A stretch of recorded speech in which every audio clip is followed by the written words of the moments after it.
All right, good morning, everyone. I'd like to go ahead and call the August 28th, 2024 meeting of the STP Project Selection Committee to order. Just a quick reminder for those in the room today, the closest restrooms are straight out the back door to the left of reception. If you haven't already, please be sure to complete the sign-in sheet out in the hallway before you leave. Members of the audience that want to make public comments later on the agenda can fill out a public comment card and hand that card to Terry or Amy or any other CMAP staff. For those participating via Zoom, please keep your microphones muted unless you're called upon to speak. When appropriate in the agenda, I will request comments from those online, and you can indicate your desire to speak at that time. With that, let's go ahead and start today with self-introductions of the members here at the table. I'm Kama Dobbs, Chair of the committee representing CMAP. To my left. Grant Davis from CDOT. Jeff Shriver, CDOT. Good morning, Tara Orban. I'm sitting in for Sis Killen, representing counties. Good morning, Leon Rockingham, Mayor of the City of North Chicago, Council of Mayors. John Paul Deepla, FHWA. Heather Mullins with the Regional Transportation Authority. Mark Kukler, President of Village of LaGrange and Council of Mayors. All right, thank you, everyone. Let's get started with our first item on the agenda today, which is agenda changes and announcements. Staff has no agenda changes or announcements at this time. Does any member of the committee wish to propose any agenda changes or make any announcements? All right, seeing none, let's move on to approval of minutes. We have before us the draft minutes of July 18th, 2024. Are there any corrections or additions to those minutes? Seeing none, do I have a motion to approve the minutes as presented? So moved. And a second? I'll second. All right. Motion by Mayor Rockingham, second by Mayor Kukler. Any additional questions, comments? If not, all in favor signify by saying aye. Aye. Any opposed? All right, the motion carries.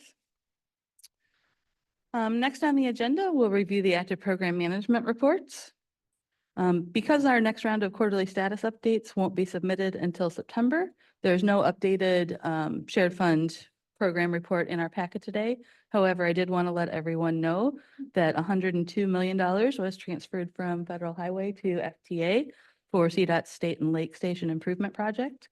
77 million of this was from CDOT's local program, and another 25 million was from the regional redistribution balance. An additional transfer for this project is actually expected in October as well. Moving on to the regional accounting update. This does reflect the state and lake transfer as part of the obligated figure for all of councils. Though obligations have occurred for the September state letting, those are not yet reflected in this accounting, nor are the obligations for the November letting, which will occur next month. But we are up to well over 300 million in obligations, so it's been a good year. Thanks largely to the State and Lake project, honestly. So are there any committee questions about the updated accounting report? All right, seeing none, we'll move on to our next item, which is the local program summaries. As noted in the agenda, staff have developed a series of summary documents for the local programs, and there are printed copies at the back of the room. Sarah Stolpe is here today to give us a quick overview of these documents and to hear any feedback that committee members may have about these. Good morning, everyone. Programming staff here are excited to highlight this new resource that's been developed for the STP local program. Staff has produced 12 program summary brochures detailing the latest STPL call for project cycle and program development for the 11 sub-regional councils of mayors and for the city of Chicago. Physical copies are available today, and online copies are available on CMAP's STP webpage. We'll briefly show on the screen here how to navigate to and through these documents. From the CMAP STP webpage, these documents are located under the STP local program section and posted under the program summaries for each body. We'll use Central Council as an example today. On the first page here, you can see the overview of the funding program, a detailed map of projects by project type, and a summary of the 2025 to 2029 call for projects. The next page goes into more detail on the call for projects process and policies. including a breakdown of scoring methodology. We also include here some summary statistics of the distribution of awarded funding and total projects by project type. The next overview page highlights the latest call and how it fits into the program as a whole. Here we see a bit more about the active program management of the projects, as well as information about how some of these projects advance regional goals toward accessibility and active transportation. Finally, the last page includes key information on council membership, contacts, and project readiness to prime future applicants and programmers on what's to come and how to stay involved. Since CDOT doesn't have the same committee approval structure as the councils, the CDOT report is 2 pages rather than 4. The information in these documents was compiled this summer, and future updates are anticipated to occur annually. We recognize that some of this information may already be out of date, but unless there are any major changes to the program, we'll go ahead on an annual schedule. Staff believes these will be a helpful resource across the region, and we plan to continue sharing them out to be used by CMAP staff and council committee members, other regional stakeholders, and the general public to better understand the program development process of each council and CDOT. The team would love to hear feedback from the committee on content and distribution strategies as these continue to live on in future iterations. Thank you, Sarah. And I just want to take a moment to recognize John Hadsma in the back and Sarah both worked on this pretty exhaustively, as well as our communications team. So this is a product that we're pretty excited to have. We get questions at all levels of our committee structure about how these programs work. And this is kind of a step towards showcasing, how similar the local programs are to each other, but also what the differences are from council to council. So it's, these are a good indicator of the local priorities, particularly around the planning factors. Some councils give more points to freight and some councils give more points to bridges or bike ped. And so that's evident in each of these. I think that these can be useful not only at the regional level, but at your individual council levels or for the city to showcase their STP program for folks that ask questions. So I think, we're also looking for feedback today on whether, this committee is kind of the overarching regional body for STP, has any comments or questions about the layout or, thinks that there's some piece of information that's missing here that should go into the next iteration. Go ahead, Tara. I think this is very well done. I have been a practicing transportation engineer for 25 years, and I understand how decentralized this information has been in the past, and every council of mayors has their own dynamic. They're all managing the uniqueness of their own program and their own mark. And this is put together in a way that really succinctly illustrates, where the STP local dollars are going. So I think it's very well done. And how many times a year do we update the tip? I mean, it is just always moving. And we go through here at Cook County the same challenges. As soon as we publish our budget, as soon as we publish our program, it's just a very dynamic document. But I'm very excited to see this, and I think it will be a valuable resource. Like you said, to even sometimes look at best practices or, what is the city doing? Well, the city has a different dynamic than what we have, but it is just nice to have that at a glance. I just have one question, and that was really if you wanted to, I like how it has the link to the policies and methodology, but if someone wanted to look to see what's in the council's program, is there a link or is that something that just isn't universally available online? How would someone go look for that if they wanted to go that one next step from the bar chart? Yeah, I believe on the second or third page, there's a link, on the last page, there's a link to the council webpage. And that should give more detailed program, obviously maybe not as graphically designed, but Sure. yeah, if you take that next step and actually engaging directly with the councils and then Okay. using QR code. QR code if for physical copies, and then there's hyperlinks on the online ones. Yeah. Well done. Thank you. And Thank just you. to follow up on what Tara said, I think it's a great resource, very well done. Just to clarify though, so if we use these QR codes, we'll be able to see what exactly these projects are and things. Okay, that's great. Yeah, each council kind of displays their programs a little bit differently. So the QR codes go to each council's main STP page. And on there, you'll see their list of active projects, their list of contingency projects, upcoming meetings, all of those things for each council. And again, they're all arranged a little bit differently. So we thought putting the QR code to that main STP page was probably the most consistent. Everybody's programs are also linked on CMAP's STP page as well, so. I just want to say, well put together. Staff did a great job. I think this is something that, we can actually, get distributed out, to each council, just so they'll be aware of what's going on. And I know at our next meeting at, for Lake County, I'm going to definitely try to, if we can get some more copies, I like to pass them out, to our council of mayors that's Yeah. there. Definitely. And there are like 25 copies of each. So if you want to take them, please feel free to take our exhaustive piles out there. We can print more. Thank you. No worries. Thank you so much. Any other comments or questions about the reports? All right, thank you, Wonderful. Sarah. And just to add, staff is working on something similar for the fund sources, STP, shared fund, CMAC, CRP, and TAP ahead of this fall's call for projects. And again, after these programs are developed, thank you for your time today. And I'm happy to take any other questions or comments on those when they're ready. Great, Thank you. thank you. Next on our agenda is the meaty item that we're looking to approve today.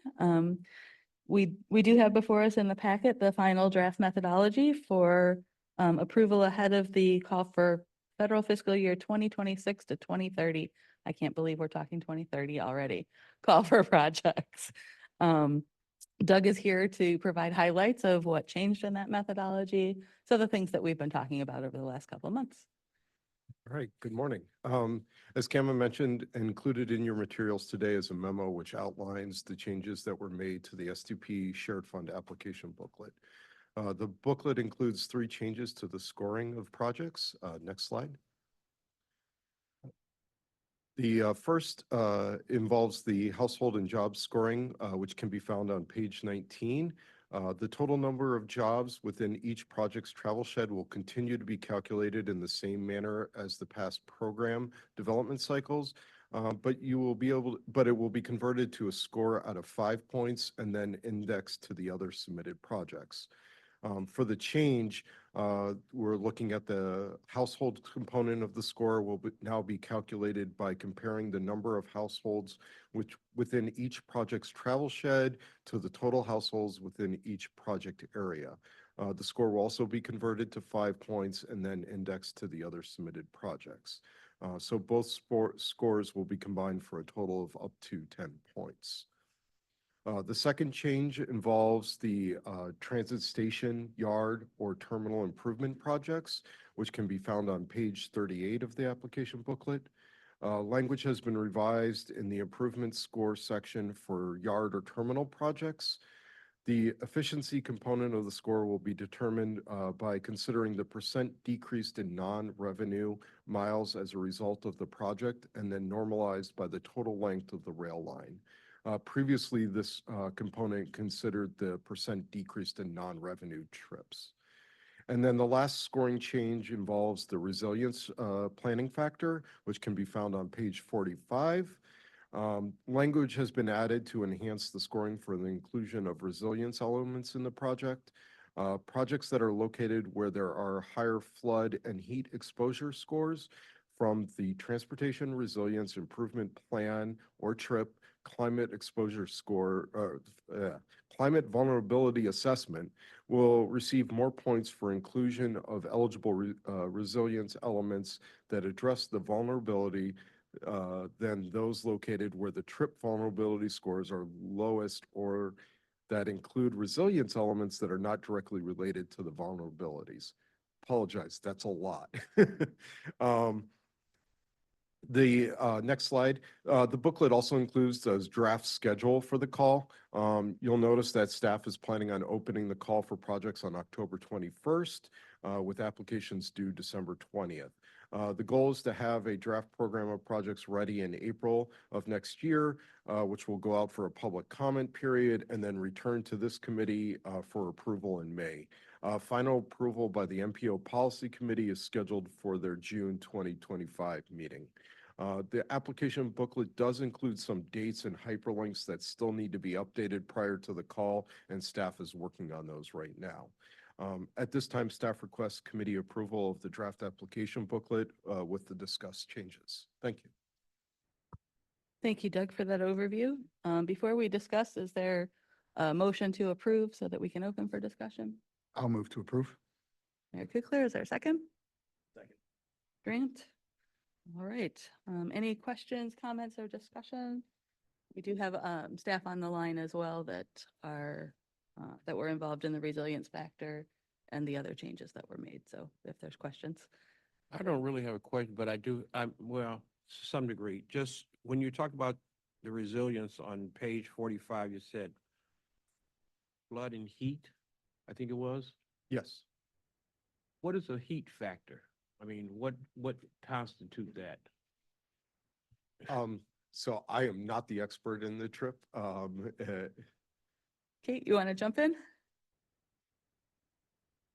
Hi, yes, I can jump in and explain that. So the heat factor is looking at historical heat trends, and it also looks at future temperature projections for increases in heat within the region.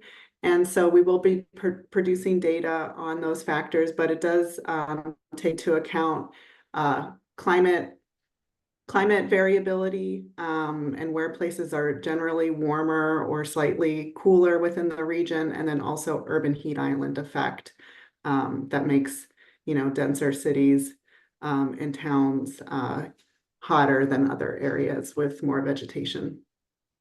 So you're taking in the factor of buildings, asphalt, more concrete that might generate a higher density of heat compared to a rural section that would be a cooler factor. That's right. With the caveat that it's modeled, we're using very large scale climate models. And so the way that the actual data is broken down is by pretty large, it's a pretty large grid area, but it does show differences. We've been working with a consultant team. They are climate experts, and they've assured us that it does take into account the actual paved conditions. And so that is getting caught up in the heat factor. Generally, I would say that the further south and west you go in the region, the hotter the temperatures will be, and the cooler it will be the farther north and east you go in the region. But on the whole, I do want to stress that the temperatures are expected to increase across the board. So what we're really drawing a distinction here is those areas that will experience even more heat or relatively less temperature change. Okay, very good. Thank you. You're welcome. Other comments or questions from the committee?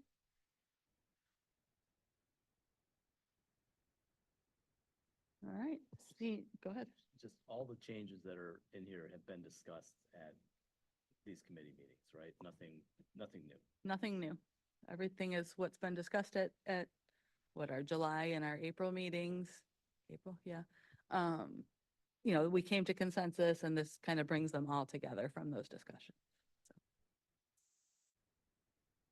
All right, seeing no further comments or questions, all in favor of approving the federal fiscal year 2026 to 2030 STP Shared Fund application booklet and the schedule for the call for projects, as well as allowing staff to make typographical and link updates before the call opens, please signify by saying aye. Aye. Any opposed? All right, the motion carries. Thank you, everyone. Moving on to other business. Is there any other business for the good of the committee this morning? Seeing none, we now have an opportunity for public comment. Staff did not receive any public comment prior to today's meeting, and I don't see any cards in the room. Is there anyone online that wishes to make a public comment today? I don't see hands being raised or anything in the chat. Going once, going twice. All right, let the record show that there was no public comment. Our next meeting is scheduled for September 12th, 2024. That was scheduled if we needed to extend the methodology discussion. So since we've approved the methodology, we can go ahead and cancel that meeting that was scheduled for 2 weeks from now. And our next meeting will be held on November 7th, 2024. So in the middle of the call for projects. If there's nothing else for the good of the committee today, I just want to remind everybody that's here, if you didn't already, please sign in before you leave and pick up some of the STP local brochures in the back of the room. Otherwise, do I have a motion to adjourn? All right, second. I'll second. Mayor Rockingham and Mayor Kugler, all in favor? Aye. All right, let the record show the meeting adjourned at 9:54 a.m. Thank you, everybody. Thank you.